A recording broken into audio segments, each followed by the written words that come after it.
Hello mga kananay, good morning. Happy tayo ngayon.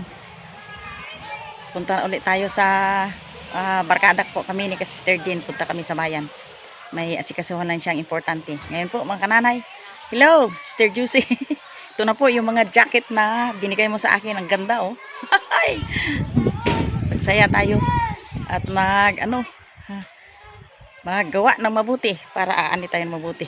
Maraming salamat sa inyong lahat sa tangkilik ng aming video ng ang buo kong pamilya.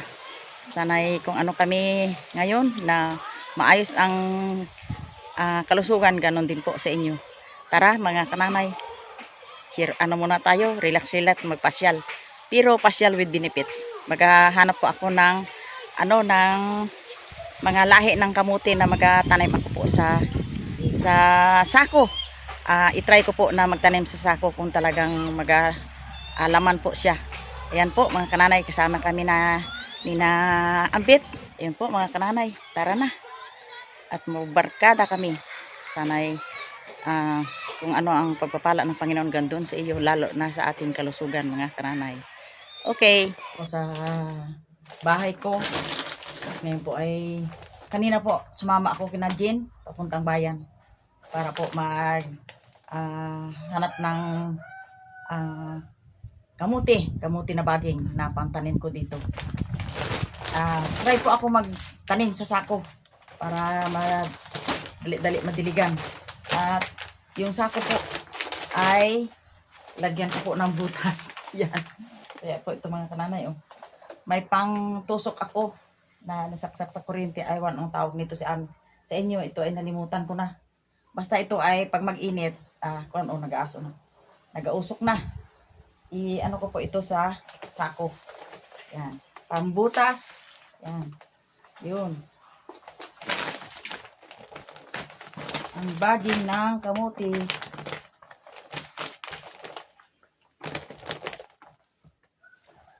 Yan.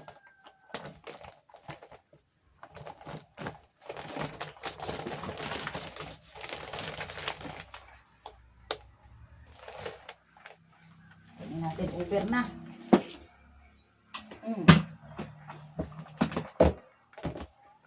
Over na yung butas.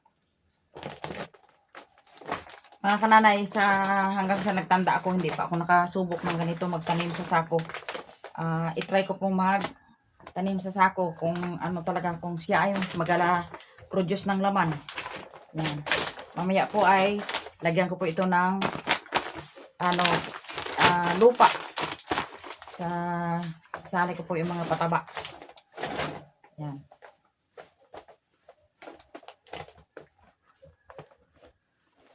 Yun. Ayos na.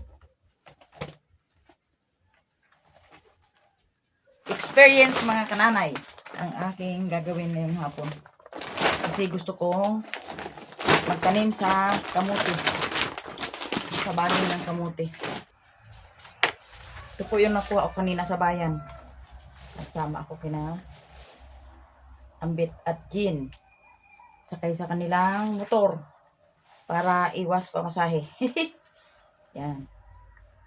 Okay. Dalhin ko doon sa aking pukayan ng mga lupa. Okay.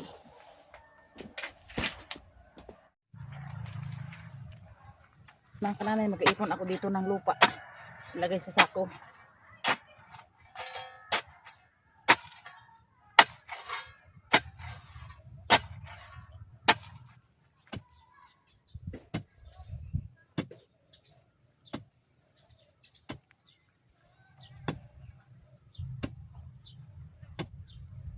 Uwian na kayo, Jilhay? Uwian na kayo? Ha? Apo. Wala na kayong pasok? Apo. Uy, anong oras na ito? Hapon na? Apo. Saan ka? Gabili po. Na? Yelo po. Dapat na may freezer ka para dyan na lang sa'yo magkikit. Ang tanong saan ko ilagay? Ay kaliit-liit ang bahay ko, iha. Yeah.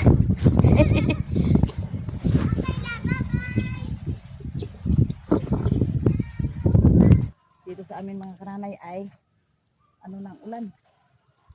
Wala nang ulan. Nagbalik sa amihan yung aming tinanim ko na yung aking tinanim na mais ay pasimula na magtuyot. Ano niya?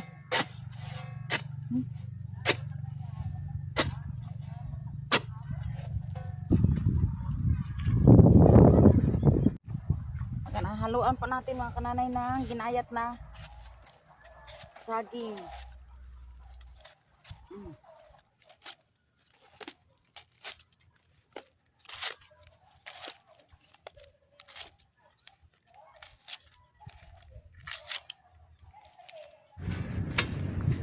Mga kananay, hinaluan ko po ng pataba na yung granule sa ng mga baboy. Yan.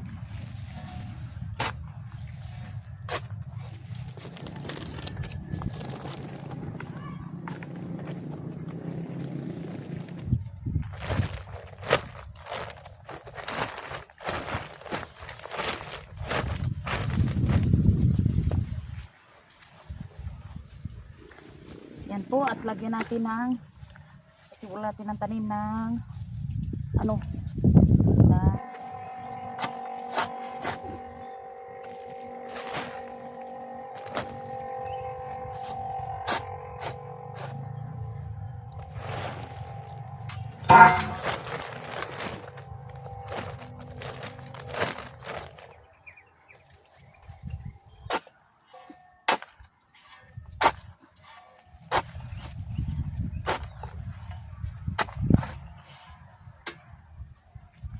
lagyan natin ng tubig.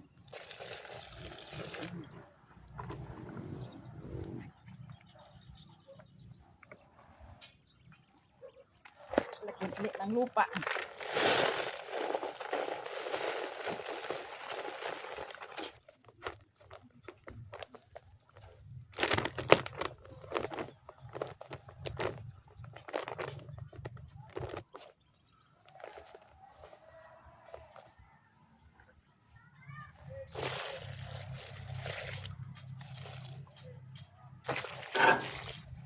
Yan.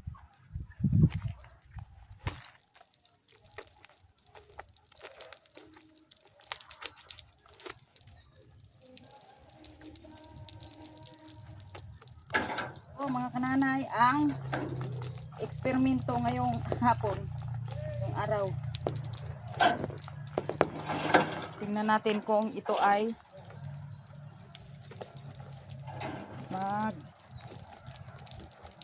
mag-work.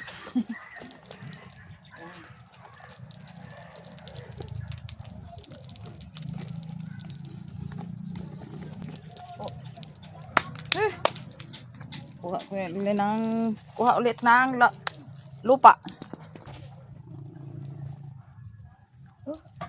Kargado na.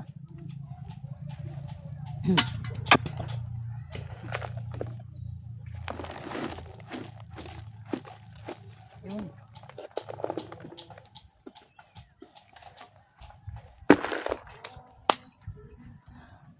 I-try po natin yung magtanim sa sako or direkta sa lupa.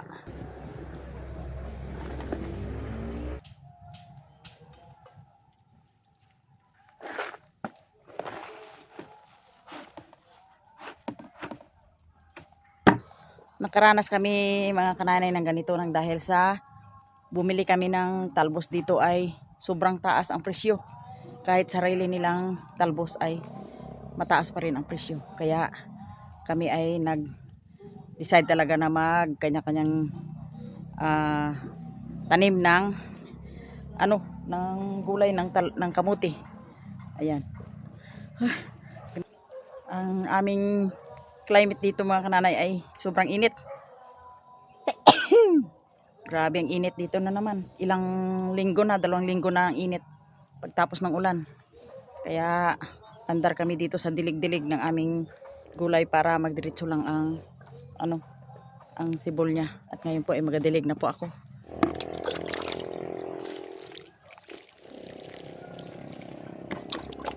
Diligan natin ang bagong tanim.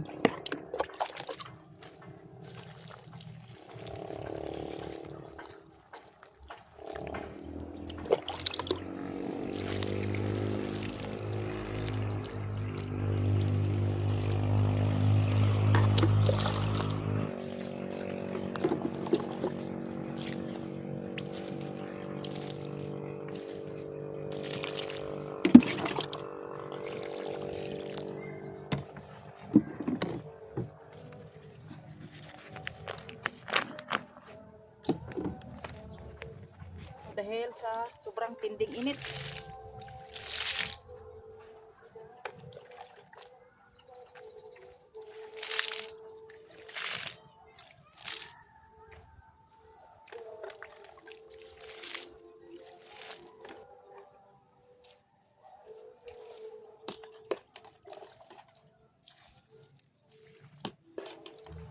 Uwi muna tayo mga kananay. Kasi yung daing ko ay nahapunan na. Yun. Ito mga kananay yung aking daing. Yun. Yung ibang daing ko po mga kananay ay yun. Bininta ko muna yung ibang isda. Pambawi sa gasolina. Yun. Yan. Aking daing. Isang bilad pa bukas ay ito yung tuyo na ito.